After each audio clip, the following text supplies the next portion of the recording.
Իդեալ համակարգը տեղաբաշխում է 1 միլիարդ դրամի գովազդային ֆոնդ նորակառույց բնակարանների բոլոր շահառուների միջև։ Յուրաքանչյուր ընտանիք կարող է ստանալ 500,000 դրամի սերտիֆիկատ, որը կդառնա ձեր առաջին քայլը բնակարանը երազանքի տուն դարձնելու ճանապարհին։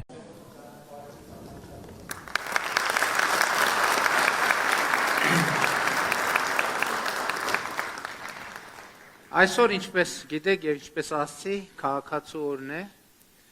եւ շատ կարեւոր է որ մենք այսօր խոսենք նրա մասին, թե ինչ ենք հասկանում քաղաքացի ասելով եւ ինչ է քաղաքացի։ Ընդհանրապես աշխարհում տարբեր երկրներում քաղաքացիության տարբեր ընկալումներ եւ մոտեցումներ եւ հայեցակարգեր կան եւ Հայաստանի Հանրապետությունում էլ կարծում եմ քաղաքացու հայեցակարգը ունի եւ պետք է ունենա որոշակի առանձնահատկություններ, բայց իհարկե ընդհանուր առմամբ քաղաքացիությունը մի հասկացություն է, որը բոլոր տեղերում առնվազն մի որոշակի ընդհանրություն ունի։ Ես երբ որ մտածում եմ Հայաստանի Հանրապետությունում քաղաքացիության հայեցակարգի մասին եւ ընդհանրապես ժողովրդավարական պետություններում քաղաքացիության հայեցակարգի մասին, ես մոտավորապես այսպիսի մի պատկեր եմ ստանում, որը տարբեր առիթներով այս պատկերը իմիջայլոց ես այս բանախոսություններում օգտագործել եմ, բայց իմ ընկալմամբ քաղաքացին պետության մեր կոնցեպտով, մեր հայեցակարգով եւ ժողովրդավարական պետության հայեցակարգով քաղաքացին պետության աստվածն է։ Քաղաքացին պետության աստվածն է կամ ավելի ճիշտ քաղաքացիների ամբողջություն ժողովուրդն է պետության աստվածը։ Ինչու՞, ինչով է պայմանավորված այս ձևակերպով։ Սա շատ կարևոր է հասկանալ, որովհետև ընդհանրապես աշխարհում պետությունների եւ իրավաբանական լեզվում առանձնահատկություններ կան, եւ մենք էլ մեր քաղաքական ավանդույթի բերումով որոշակի բառերը իմաստներով տարբերվել են, նոր իմաստ են ստացել։ Օրինակ ամբողջ աշխարհում nation բառը ընկալվում է այնպես, ինչպես մենք ընկալում ենք ժողովուրդ բառը։ Մենք nation-ը թարգմանում ենք ազգ եւ people-ն է բառացի ժողովուրդը, բայց օրինակ արևմտյան քաղաքակրթության եւ լեզվամտածողության մեջ սահմանադիրը այդքան էլ եւ միշտ չի, որ people-ն է, բայց Հայաստանի Հանրապետությունում մեր սահմանադրական ավանդույթով ասված է, որ իշխանությունը Հայաստանի Հանրապետությունում պատկանում է ժողովրդին։ Այսինքն չի ասված իշխանությունը Հայաստանի Հանրապետությունում պատկանում է ազգին, գրված է ժողովրդին։ Իսկ հետագա ընկալումներում մենք պարզում ենք, որ ժողովուրդը իր իշխանությունը իրացնում է ընտրությունների հարաքվեների միջոցով եւ այլն եւ այսպես շարունակ։ Այսինքն մենք հասկանում ենք, որ ժողովուրդը քաղաքացիների ամբողջությունն է։ Եվ հետեւաբար ես կարծում եմ սկզբունքորեն մի ժամանակ հարց էր ծագում, թե ինչքանով է as nation, people, ազգ, ժողովուրդ հասկացությունները, ինչքանով մենք պետքա փորձենք դարձնել համապատասխան միջազգային ընկալումներին, բայց իմ կարծիքով այն ավանդույթը, որը մեզանում հաստատված է, եւ այն ավանդույթը, որը մեզանում աշխատում է, մենք դրանից հրաժարվելու ոչ մի անհրաժեշտություն չունենք, եւ հետեւաբար սա է պատճառը, երբ որ ես կարծում եմ, որ քաղաքացին եւ քաղաքացիների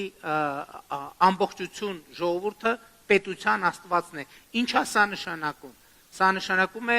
որ ժողովուրդն է ստեղծում եւ ստեղծել պետությունը։ Եվ հետեւաբար քաղաքացին այն մարդն է, ով ունի պետություն ունենալու կամք, ով ունի պետություն ունենալու կամ ստեղծելու, եւ քանի որ մեր պետությունը ստեղծված է, չնայած պետությունը անընդհատ եւ միշտ կարելի է ստեղծել։ Պետությունը մի հասկացություն է, որի ստեղծումը տեղի է ունենում պարբերաբար, որովհետեւ պետության զարգացման ամեն նոր շրջափուլի մեկնարկը ըստ էության պետության ստեղծում է։ Եվ հետեւաբար քաղաքացին այն մարդն է, ով պետություն ստեղծելու կամք ունի, պետությունում ապրելու կանոններ սահմանելու կամք ունի, եւ այստեղ որ գալիս է երրորդ կարևոր հատկանիշը, ինքը իր սահմանած կանոններով ապրելու եւ այդ կանոններին ենթարկվելու կամք ունի։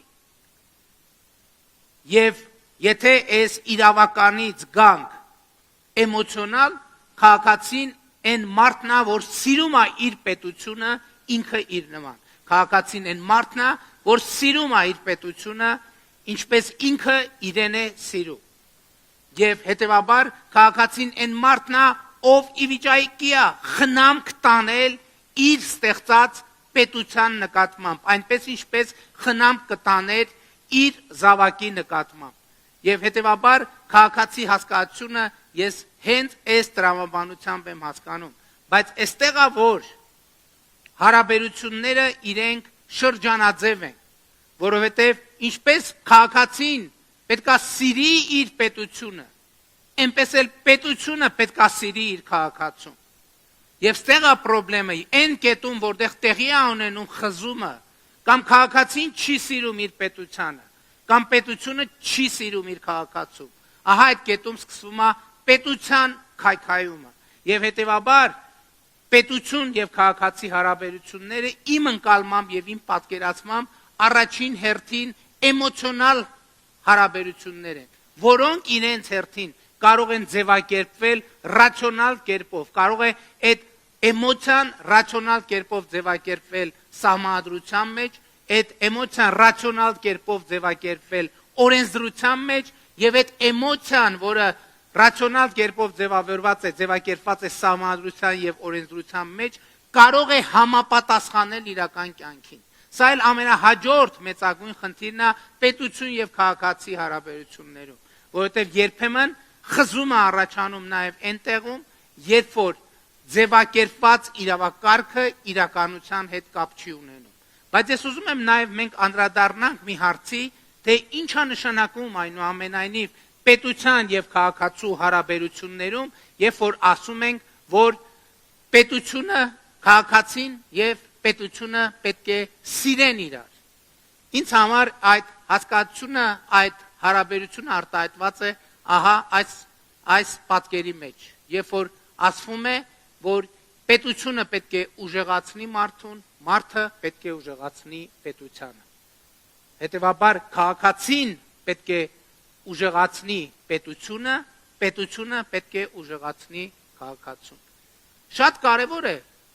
թվում է թե ինքը շատ պարզ հասկացություն է, չէ՞։ Այսինքն բառի մակարդակով, նախադասության արտահայտության մակարդակով ոչ մի անհասկանալի բան չկա։ Բայց շատ կարևոր է ընդհանրապես, որ մենք բառերը թեկուզ պարզ եւ հասկանալի նախադասությունները ընկալելու համար ջանք գործադրենք, եւ ես ելի ուզում եմ վերադառնալ Մեսրոպ Մաշտոցին եւ հայերեն առաջին նախադասությանը եւ հայերեն առաջին տեքստին, ճանաչել իմաստությունը եւ խրատը, իմանալ հանճարի խոսքերը, ընկալել խոսքի բարդ դարձվածքները, հասկանալ ճշմարիտ արդարությունը եւ ուղղել իրավունքը, պարզամիտներին խորագիտություն եւ երիտասարդներին միտք ու հանճար տալու համար, որպեսզի դրանք լսելով իմաստունն ավելի իմաստուն լինի, իսկ հանճարեղը առաջնորդություն ստանա ընկալի թափանցի ասույթների, առակների եւ խորին ասույթների մեջ, իմաստունների ճառերի եւ նրանց այլաբանությունների մեջ։ Այս միջայլոց մի նախադասություն է, որը մեր գենետիկ մի տեքստ է, որը մեր գենետիկ կոդի մեջ է, ուղղակի այդ գենետիկ կոդը մենք պետք է պարբերաբար կարդանք։ Իմիջայլոց հենց գիտնականները գենետիկ կոդը իրանք արտահայտում են, ընկալում են, ներկայացնում են որպես տեքստ։ Այսինքն դա տեքստ է։ Հիմա շատ պարզ բան է գրած, պետությունը պետք է ուժեղացնի մարդուն, մարդը պետք է ուժեղացնի պետությանը։ Հիմա քաղաքացին պետությունը պետք է ուժեղացնի քաղաքացուն, մարդը քաղաքացին պետք է ուժեղացնի պետությանը։ Ինչով է սա արտահայտվում։ Ինչով կարող է պետությունը ուժեղացնել մարդուն։ Ինչով կարող է պետությունը ուժեղացնի ձեզնից յուրաքանչյուրին, ես նկատի ունեմ հատկապես ուսանողներին եւ եթե դպրոցականներ կան, դպրոցականներին։ Ինչ պիտի անի պետությունը, որ դուք լինեք ուժեղ։ ինձ համար եւ Հայաստանի Հանրապետության կառավարության համար այդ հարցը ունի մեկ եւ շատ կոնկրետ պատասխան։ Պետությունը պետք է ապահովի, որ դուք ունենաք մրցունակ կրթություն, այնպիսի կրթություն, որը ձեզ հնարավորություն կտա ունենալ այնպիսի աշխատանք, այս աշխատանք բառին է կվերադառնամ, որը ձեզ հնարավորություն կտա ապրել բարեկեցիկ կյանքով։ Ես գիտեք, շատ տարբեր իրավիճակներում եմ եղել, շատ տարբեր կյանքի։ Եվ գոնե մինչև հիմա ինձ որևէ մեկը չի համոզել, թե բացի կրթությունից մարդու ուժեղ լինելու որևէ այլ հատկություն կա։ Ես չգիտեմ, ես շատ եմ մտածել դրա մասին։ Ես օրինակ մտածում եմ, ինչ պետք է ունենա մարդը, որպեսզի ինքը լինի ուժեղ։ Բացի կրթությունից որևէ այլ բան իմ մտքով չի անցնում։ Ես անկեղծորեն փնտրում եմ։ Եթե որևէ մեկը ուրիշ այլ մենք պետքա բան լինենք, բաց միտք ունենանք, ով ուրիշ տարբերակ ունի առաջարկելու, ես դեմ չեմ, թող առաջարկի քննարկենք, բայց ես բացի կրթությունից ուրիշ որևէ տարբերակ չեմ տեսնում, որովհետև ուժեղ է միայն կրթված մարդը, բացառում եմ, որ կարելի է ծափահարել։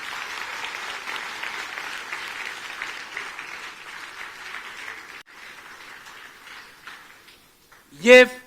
շատ լավ, ես հասկացանք, որ առնվազն ըմբռնում կա, բա հիմա մարդը, քաղաքացին, ինչպես պետքա ուժեղացնի պետությանը։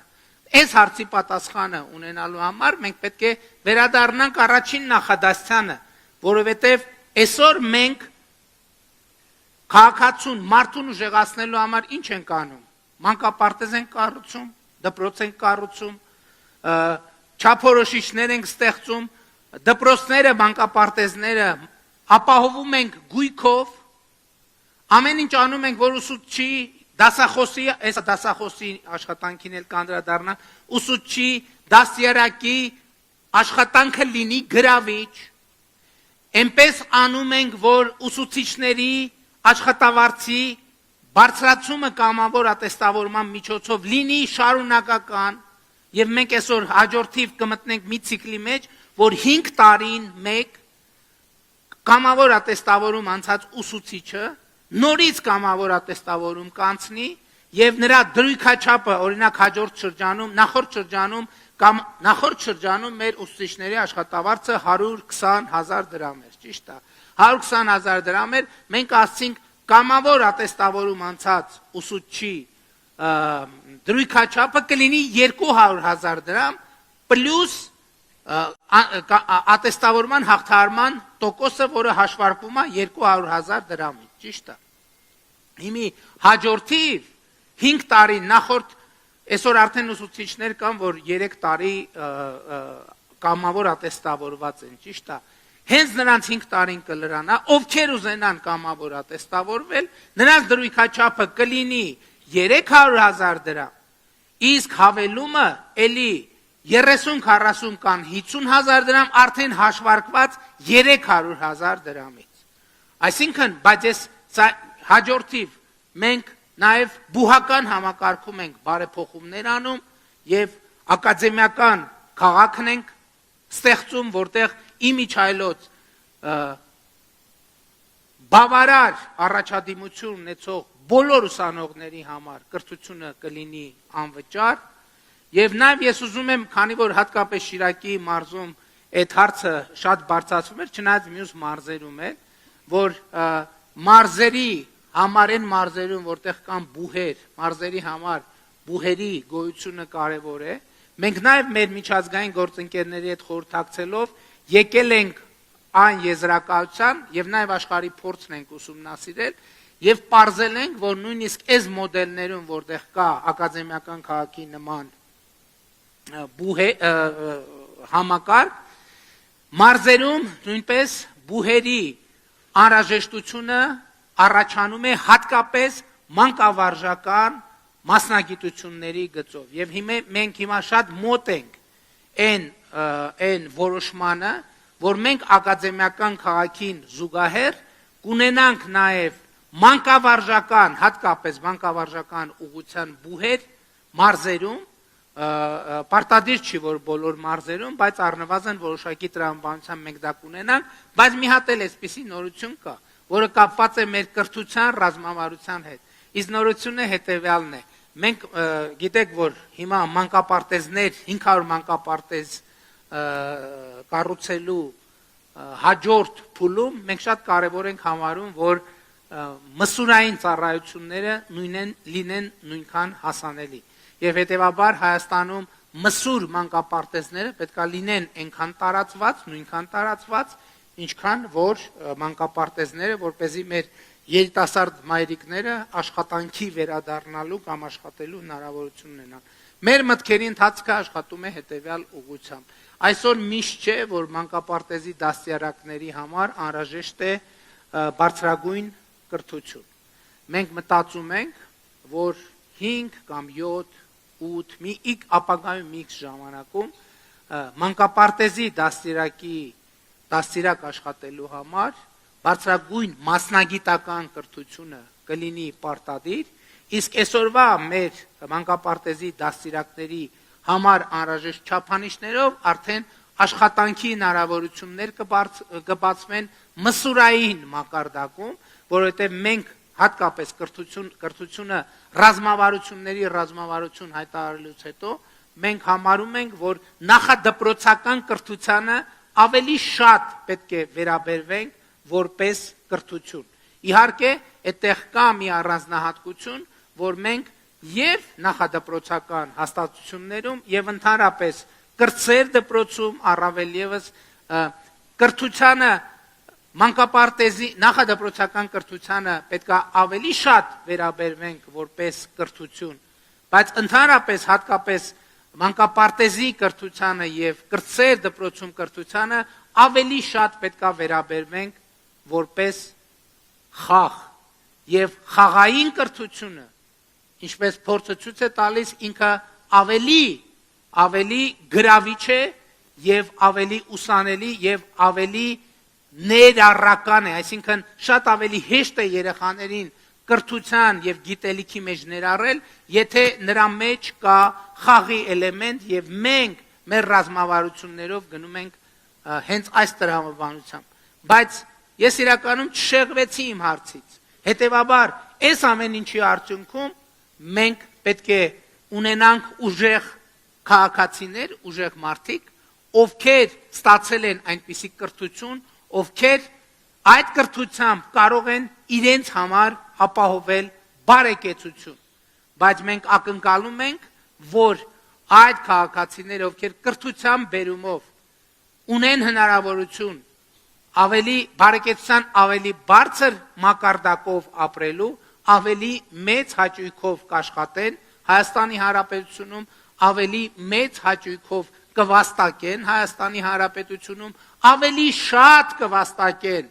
Հայաստանի Հանրապետությունում եւ որպես այս ամենի արդյունք ավելի շատ հարկեր կվճարեն Հայաստանի Հանրապետությունում, որպեսզի հաջորդիվ Հայաստանի Հանրապետությունը կարողանա ավելի շատ ներդրումներ անել կրթության ոլորտում, ավելի շատ ուժեղացնել քաղաքացիներին, որի արդյունքում քաղաքացիները ավելի շատ լավ ապրելու հնարավորություն կունենան, ինչը նշանակում է, որ իրենք ավելի լավ աշխատանք ունեն, ինչը նշանակում է, որ իրենք ավելի լավ են վաստակում եւ ավելի շատ են վաստակում, ինչը նշանակում է ավելի մեծ հաճույքով եւ ավելի շատ հարկեր են վճարում Հայաստանի Հանրապետությանը, ինչի արդյունքում արդեն Հայաստանի Հանրապետությունը 3 անգամ ավելի շատ կարողանում է ներդրում անել կրթության բնագավառում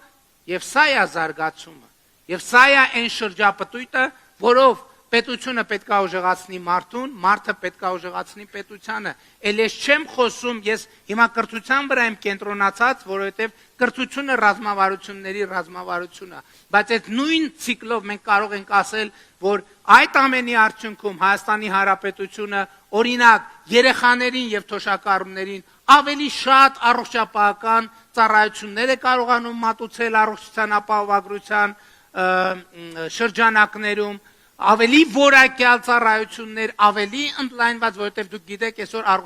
առողջության ապահովագրությունը փակում է ընդհանուր առմամբ առողջապահական ծառայությունների 30%-ը, ճիշտ է ամենապահանջված 30%-ը, բայց այնուամենայնիվ 30%-ը։ Սրա արդյունքում մենք կարողանանք ավելի շատ ճանապարհներ կառուցել։ Հիմա դուք տեսեք հյուսիս-հարավը, արդեն Շիրակի մարզը,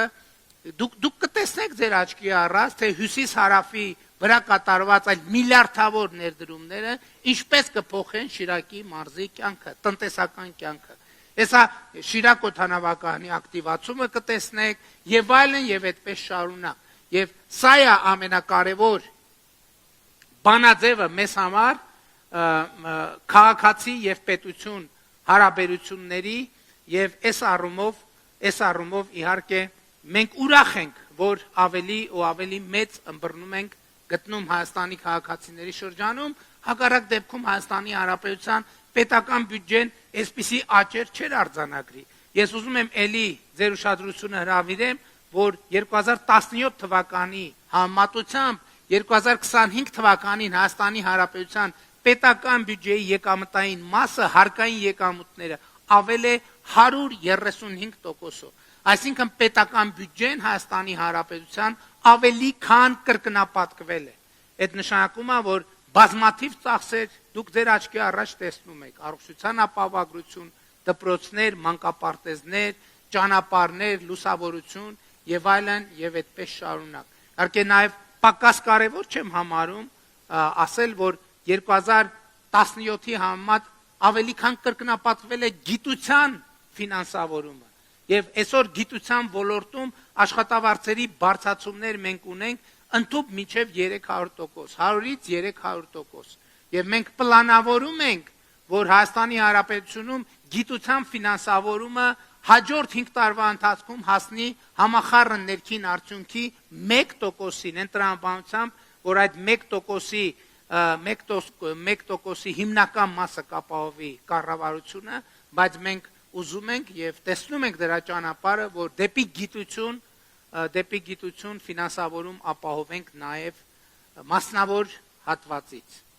Եվ աշխատանքի մասին էլ էի ուզում մի բան ասեի։ Մենք էլի հասկանալ խոսքի բարդ դարձվածքները ասույթի տրամաբանության մեջ, ես ինձ համար շատ զարմանալի կերպով արձանագրեցի, որ Հայաստանի Հանրապետությունում աշխատանք հասկացությունը ունի որոշակի տարընթերցումներ։ Այս վերջերս մի այնպիսի առիթ կար, որ ես եւ մի շարք գործընկերներ մարդկանց հետ շփվելիս հարցնում ենք, թե արդյոք նրանք աշխատանք ունեն։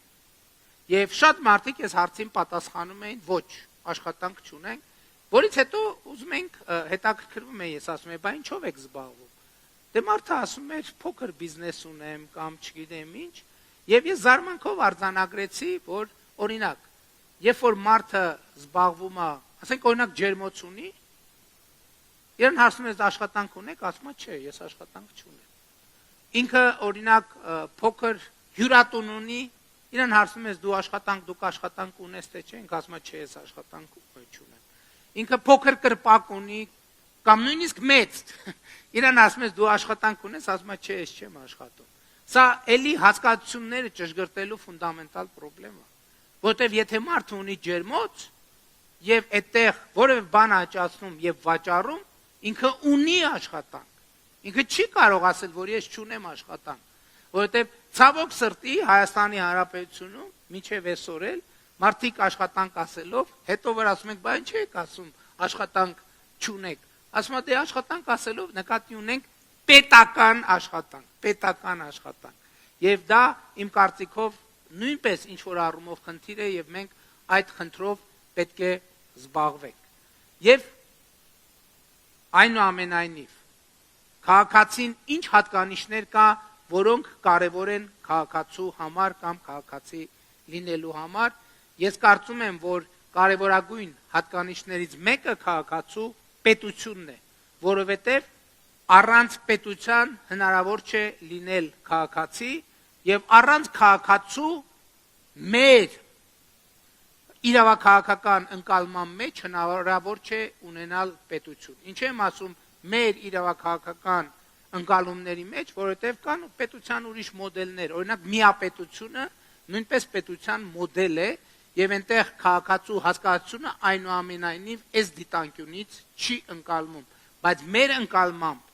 շատ կարեւոր է արձանագրել, որ առանց քաղաքացու հնարավոր չէ պետություն եւ առանց պետության հնարավոր չէ քաղաքացի։ Եվ վերջին 5 տարիներին շատ էլի Մեսրոպ Մաշտոցի թարգմանության տրամաբանության մեջ էլի մի կարևոր բան է տեղի ունեցել մեզանում։ Մենք փորձել ենք ավելի ու ավելի կոնկրետանալ եւ պատասխանել մի հարցի կամ ավելի ճիշտ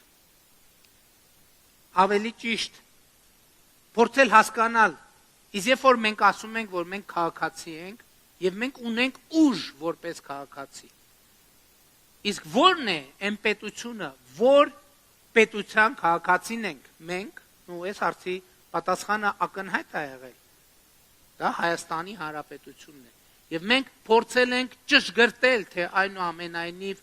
ինչն է պետությունը, ո՞րն է պետությունը եւ ինչ հատկանիշներ ունի պետությունը։ Եվ մենք եկել ենք այն եզրակացության, որ Հայաստանի Հանրապետությունը, մեր պետությունը Հայաստանի Հանրապետությունն է իր միջազգայնորեն ճանաչված տարածքով, որովհետև շատ կարևոր է, որ մենք մեզ որպես պետություն դիրքավորենք համաձայն միջազգային լեգիտիմության, համաձայն այն տրամաբանության եւ այն տարածքի, որով աշխարհը մեզ ճանաչում է որպես պետություն, եւ դա է այն մոդելը, որը մեզ հնարավորություն կտա պահպանել, զարգացնել պետությունը։ Եվ մեր իրականության մեջ ընդհանրապես ամենատարբեր առիթներով եւ բերումներով երբեմն հնչել են եւ հնչում են հարցեր, թե արդյոք մեր պետությունը, մեր միջազգայնորեն ճանաչված պետությունը բավարար է մեր ժողովրդի զարգացումը ապահովելու համար, կյանքը լինելը, զարգացումը ապահովելու համար, թե այնուամենայնիվ մեր երկրի տարածքը փոքր է։ Ես առիթ ունեցել եմ ասելու 2 օր առաջ էլ 3 իմ ուղերձում էլ անդրադարձա, բայց ես ավելորդ չեմ համարում կրկնել, որ այս հարցի վերաբերյալ իմ ընկալումները փոխվեցին Սինգապուրի վարչապետի հետ ունեցած ինձ համար մի շրջադարձային նշանակության հանդիպման ժամանակ, երբ մենք խոսում էինք, շփվում էինք եւ ոչ պաշտոնական հանդիպումների ավարտից հետո, երբ որ մենք խոսում էինք տարբեր բաների մասին, ես մեր օրակարգից ու խնդիրներից էի պատմում, ինքը իր օրակարգից եւ իր խնդիրներից էր պատմում, եւ ի վերջո իմ ասածներին ինքը մի արձագանք տվեց, որը ինձ ցնցեց։ Ինքը ասեց. «Հա դե դուք մեծ պետություն եք եւ հետեւաբար ձեր խնդիրներն էլ համապատասխանաբար մեծ են»։ Ես բառից բուն իմաստով ցնցվեցի, որովհետեւ կյանքում առաջին անգամ լսեցի, որ ես մեծ պետության քաղաքացի եմ, որ ես մեծ պետության վարչապետ եմ։ Եվ դա ինձ համար ասում է Սինգապուրի վարչապետը, Սինգապուր մի պետություն, որի անունը զրնգում է ամբողջ աշխարհում, որի անունը իսկապես եկեք չչափազանցնենք, շատ մեծ է հնչում, շատ ծանրակշիռ է հնչում, շատ պատկառելի է հնչում, որովհետև մարդիկ կարող են նույնիսկ քարտեզի վրա չգտնեն Սինգապուրը, բայց որ հարցնես, էքսպերիմենտ կարելի ասել, օրինակ ձեր կարծիքով Սինգապուրը ինչ երկիր է, կասեն, որ Սինգապուրը դե ուժեղ, հզոր, բարեկեցիկ, կայացած պետություն է։ Եվ երբ որ Սինգապուրի վարչապետ ինձ ասաց, դե դուք մեծ պետություն եք եւ հետեւաբար ձեր խնդիրներն էլ մեծ են, առաջին բանը, որ ես արեցի մեր այդ հանդիպման ավարտից հետո, մտա Վիկիպեդիա եւ տեսնելու, թե Սինգապուրը ինչ տարածք ունի։ Եվ ինձ համար զարմանալի էր արձանագրել, չնայած թվում է թե պիտի իմանայի, որ Սինգապուրը իր տարածքով Սևանի կեսից մի քիչ ավել։ Այ Սինգապուրը այսքանը իր ամբողջ տարածքի կղզի է եւ Սինգապուրում համախառն ներքին արդյունքը 10 անգամ ավելի մեծ է քան Հայաստանի Հանրապետությունը։ Այսինքն համախառն ներքին արդյունքը ինչ է։ Համախառն ներքին արդյունքը մեր բոլորի աշխատանքն է բաժանած բնակչության, մեկ շնչին ընկնողի մասին, բաժանած բնակչության թվի։ Այսինքն մենք բոլորս աշխատում ենք, լցնում ենք մի տեղ եւ բաժանում ենք մեր երկրի բոլոր բնակիչներին այդ մեր աշխատածը։ Սինգապուրը Հայաստանի Հանրապետության համեմատությամբ 10 անգամ ավել է եւ դա այն պայմաններում, երբ նրա բնակչությունը 5.5 միլիոն է, այսինքն համարյա կրկնապատիկ Հայաստանից շատ մարդ է ապրում Սևանա լճի կեսի չափ տարածքում։ Եվ սա թերևս այն օրինակն է, որ մեզ պիտի պատասխան տա հարցին, թե արդյոք Հայաստանի Հանրապետությունը փոքր է եւ արդյոք Հայաստանի Հանրապետության տարածքը բավարար է թե ոչ մեր կեցության եւ մեր զարգացման համար։ Իրական Հայաստանի գաղափարախոսությունը հենց այս ըմբռնման եւ այս պատկերի վրա է հիմնված։ Եվ շատերը իրական Հայաստանի գաղափարախոսության արձագանքելով մեզ մեղադրում են եւ գաղափարախոսության թերություն են համարում այն, որ ասում են, տեսեք, երբ որ դուք ասում եք, որ ահա այս հատվածում սահման կա, դուք մեզ սահմանափակում եք, որպեսզի մենք, այսինքն իրական Հայաստանի գաղափարախոսությունը սահմանափակում է, որպեսզի մենք շարժվենք այս կողմ եւ ընդլայնենք մեր տարածքները։ Ես ասում եմ, որ այո, իրոք դա այդպես է։ Դա այդպես է, ոչ մի կասկած։ Մի հավելմամբ, որ միջազգայինորեն ճանաչված սահմանի վրա հենվելը ոչ միայն մեզ է սահմանափակում շարժվել օրինակ դեպի արևմուտք,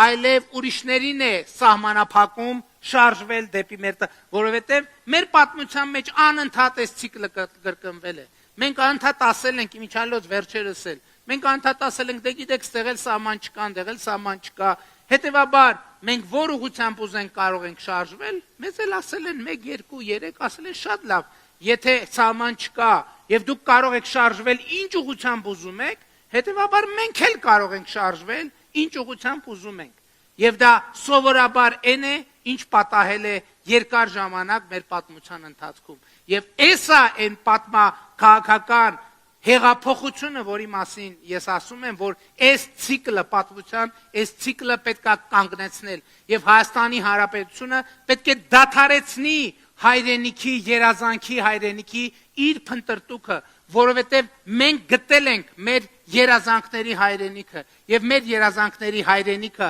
Հայաստանի Հանրապետությունն է իր միջազգայինորեն ճանաչված տարածքներով։ Եվ ահա այս առիթով եւ այս շեշտադրմամբ ես ուզում եմ բոլորիդ, մեզ բոլորիս շնորհավորել քաղաքացու օրվա առիթով։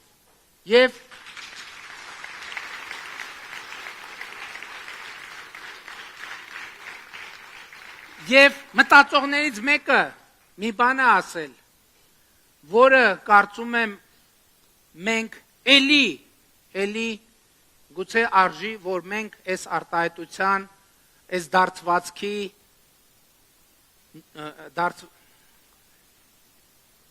նուրբ դարձվածքները պետքա ընկալենք։ Մտածողը գիտեք ինչ է ասել։ Ասել է մարդու մեծագույն դժբախտությունը այն է, երբ ինքը չի հասկանում, թե ինչքան երջանիկ է ինքը։ Սա իսկապես շատ կարևոր արտահայտություն է։ Շատ հաճախ մարդը, հարությունը, պետությունը պրոբլեմների առաջ են կանգնում այն ժամանակ, երբ որ չեն հասկանում, թե ինչքան երջանիկ են իրենք։ Եվ հետևաբար, որպեսզի մենք չառերեսվենք նոր դժբախտությունների, մեզ հարկավոր է հասկանալ մի բան,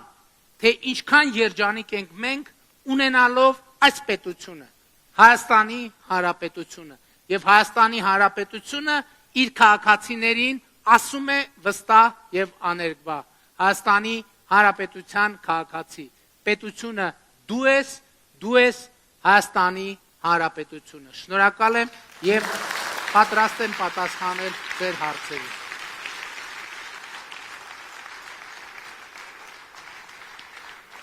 Մեր ձևաչափը 3 հարց է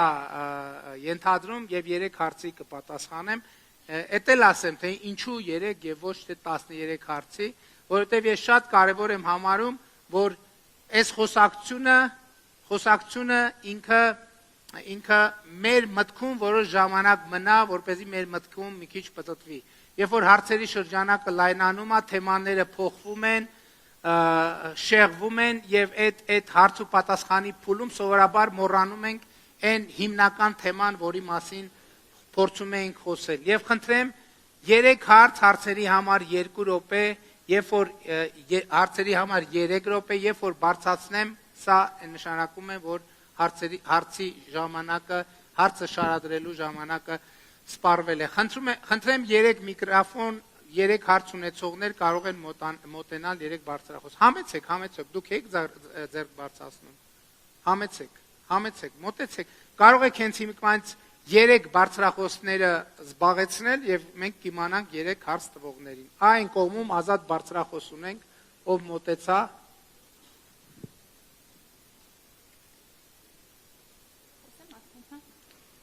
Եվ ահա հերթական անգամ ապացուցվեց այն, ինչ վերջին շրջանում ասում եմ, 3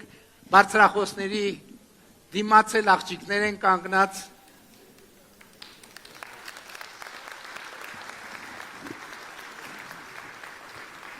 Խնդրեմ, ձեզնից սկսենք։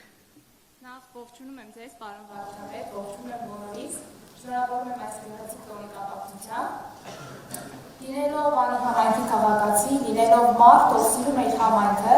եւ ում նպատակն է մնալ համայնքում, ամեն կերպ մասնակցել մարզամշակութային կյանքի զարգացմանը, կցանկանայի բարձրացնել մի շատ կարևոր հարց համայնքի համար, դա անի համայնքի մարզադպրոցի հարցն է։ Նշեմ, որ համայնքը ունի մարզադպրոցը ունի 450 աշակերտ, ունենք աշխարհի եւ Եվրոպայի մրցանակակիրներ, սակայն նյութատեխնիկական եւ ենթակառուցվածքների խնդրի պատճառով մարզումները պատշաճ մակարդակով չեն կարողանում անցկացնել։ Հարցս կայանում է հետեւյալում, թե կան արդյոք մշակված ծրագրեր կամ կան ուղղորդված քայլեր, որոնք միտված են նմանատիպ խնդիրների լուծմանը։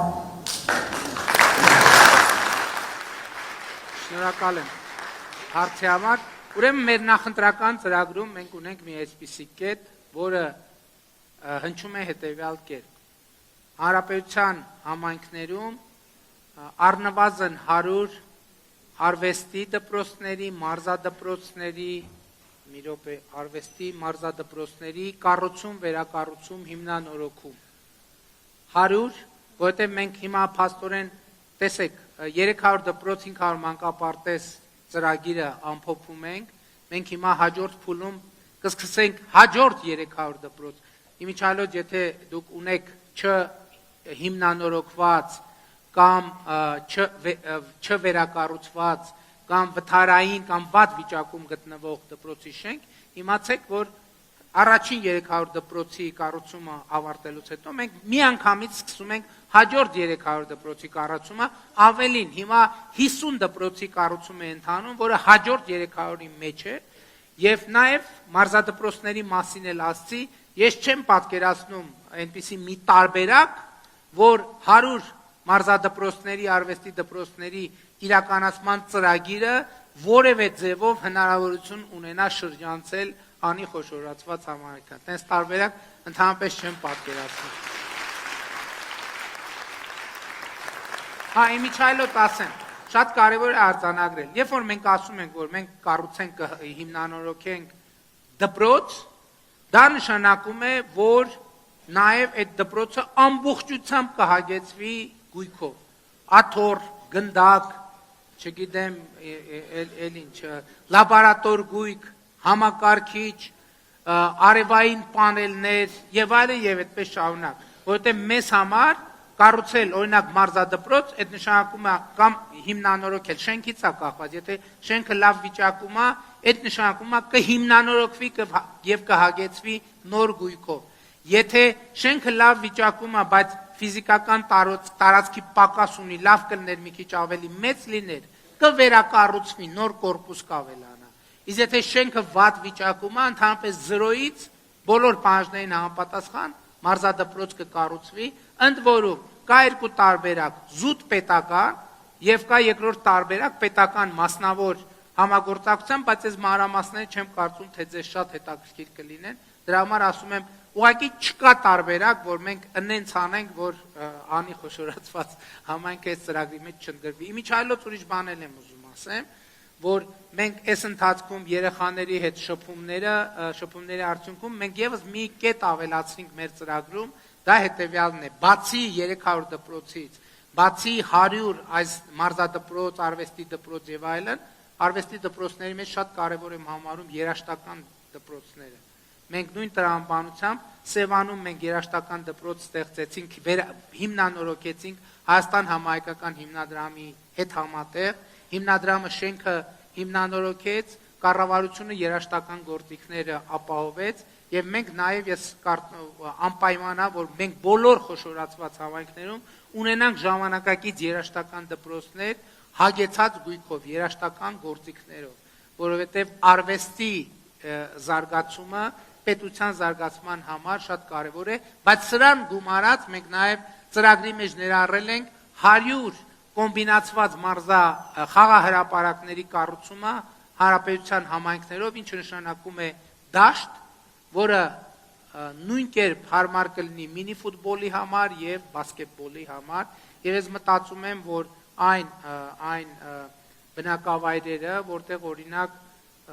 ասենք դպրոցից հեռու կլինեն եւ այլն, երեխաների համար, այսինքն դպրոցի հետ գույքը հասանելի չի լինի, որոշակի հեռավորության վրա մենք, կարճ ասած, մենք այս ծրագրի արդյունքում երեխաները իրենց հասանելի կունենան խաղահրապարակներ, այդ թվում սպորտով զբաղվելու համար։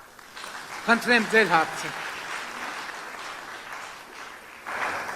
Ողջունում եմ բոլորին, ողջույն պարոն վարչապետ։ Նախ շնորհավորում եմ բոլորիս այս գեղեցիկ օրվա կապակցությամբ ու շատ ուրախ եմ, որ հնարավորություն ունեցանք ձեր հետ զրույց ունենալու։ Ես Շիրակի միջնակարգ դպրոցի 10-րդ դասարանի աշակերտուհի եմ, Արմեն Մկրտչյան։ Ես լինելով ապագա ուսանողուհի սովորելու եմ մի բուհում, որտեղ անվճար տեղեր չկան։ Ճիշտ է, դուք խոսեցիք անվճար լինելու մասին, բայց ինձ հետաքրքիր է մինչև որ թվականից կլինի անվճար ու բոլոր բուհերը անվճար կլինեն, թե ոչ։ Ես խոսում եմ ակադեմիական քաղաքի ծրագրի մասին, բայց մենք հիմա 2026 թվականի սեպտեմբերից կիրականացնենք հետևյալ ծրագիրը, որ բավարար առաջադիմություն ունեցող ոչ մի ուսանող կրթությունից դուրս չի մնա այն պատճառով, որ չի կարողանում ուսման վարձ վճարել։ Այսինքն բովանդակային առումով այդ ծրագիրը կգործի 2026 թվականի սեպտեմբերի 1-ից։ Ես հիմա տեսեք, բայց իրականում այս քաղաքական խոսույթը արդեն բավական երկար ժամանակ գործում է եւ դե ֆակտո տարբեր ծրագրերով, օրինակ վարչապետի հիմնադրամից, նախարարությունն է այլ միջոցներ ձեռնարկում այլ հիմնադրամներից, գործնականում մենք եթե կա այդպիսի ուսանող, որը լավ առաջադիմություն ունի, բայց վարձը չվճարելու համար դուրս է մնացել բուհից, ուրեմն ինքը բավարար չափով ակտիվ չի եղել այդ խնդիրը լուծելու համար, որովհետև ես 8 տարի վարչապետ եմ եւ չի եղել մի դեպք գոնե, որ ես ստանամ նամակ, որ ուսանող ասի, որ ես չեմ կարողանում ուսման վարձը վճարել եւ վարչապետի հիմնադրամից ուսման վարձը չվճարվի, բայց դրանից առաջ ես պարտադիր բուհից տեղեկանք եմ ուզում մոգի վերաբերել։ Եթե մոգը նորմալ վիճակում է, առանց քննարկման այդ փոխհատուցումը տրվել է։ Եթե մոգը այնքան լավ վիճակում չի, եղել են դեպքեր, որ պայմանով է տրվել, ասել է, որ այս կիսամյակում մենք ապահովենք, հաջորդ կիսամյակում, եթե կլինի մոգի նորմալ ցուցանիշ, կշարունակենք, եթե չի լինի, ստեղ նրբությունը գիտենք ինչ է, հարգելի ներկաներ, ստեղ չուզողության մեջ չի խնդիրը։ Ես ուզում եմ մենք դուրս գանք այն տրամաբանությունից, որ բոլորը պետքա բուհ ընդունվեն, բուհ սովորեն եւ ավարտեն։ Եթե որը մեկը չի սիրում այդ բուհական մասնագիտությունը, ավելի լավ է մենք իրեն աջակցեն, ինքը իր սիրած մասնագիտությունով քոլեջ ընդունվի, Քոլեջում ստանամ իմ մասնագիտություն, որով ինքը սիրով է զբաղվելու։ Քան թե մենք այդ մարդուն տանջելով, սենց բերենք քրքաշ, բերենք վերջում այդ դիպլոմը տանք ու ինքը ամբողջ կյանքը վիզա կներեք արտահայտությանը ծուռ մնա, որ ինքը ուզում էր խոհարար դառնա, բայց ամբողջ պետությունով ասենք չէ, որ չէ, դու պետք է իրավաբան դառնաս, չէ, պապան, մաման, պետությունը, կառավարությունը, նախարարը, վարչապետ ասում են, վերջ դու իրավաբան, դու խոհարար պետք է չդառնաս։ Եվ իմիջայլով մենք երակա ուղղություններում եւ բուհերում եւ քոլեջներում արդեն քանի տարի, 2 թե մի տարի, արդեն 3 տարի արդեն կրթաթոշակի համակարգ ենք ներդրել եւ սկզբից այդ ֆակուլտետներ ընդունվողները, այսինքն բնականաբար ուսման վարձ չեն վճարում եւ բոլոր ընդունվողները ստանում են թոշակներն ու 50,000 դրամ, 70,000 դրամ, իսկ արդեն առաջի քննաշրջանից հետո սկսվում է արդեն տարբերակումը։ Նրանք, ովքեր լավ են հանձնում, շարունակում են կրթաթոշակը ստանալ, նրանք, ովքեր լավ չեն հանձնում, դե մենք ենք մեղավոր, որ լավ չեն հանձնում, թող լավ հանձներ։ Շնորհակալ եմ։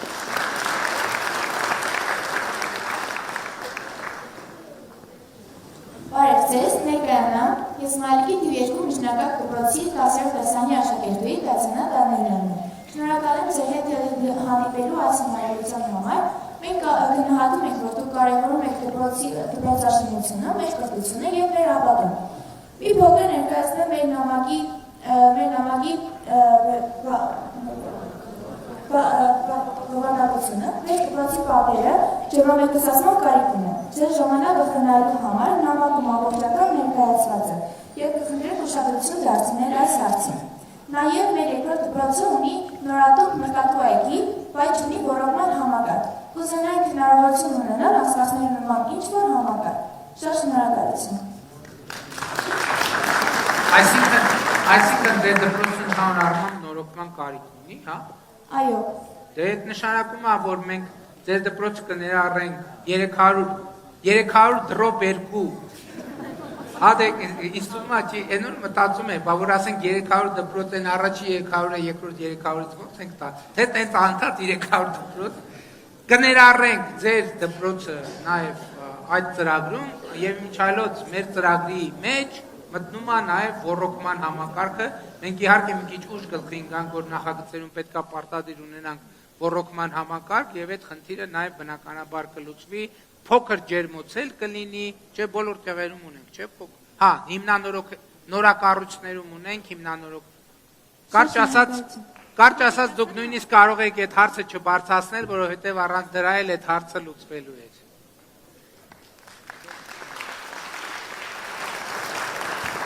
Հարգելի ներկաներ, շնորհակալ եմ ձեր ներկայության համար, կրկին շնորհավորում եմ բոլորիս քաղաքացու օրվա առիթով եւ բոլորիդ լավ քաղաքացու օր եմ մաղթում։ Շնորհակալ եմ։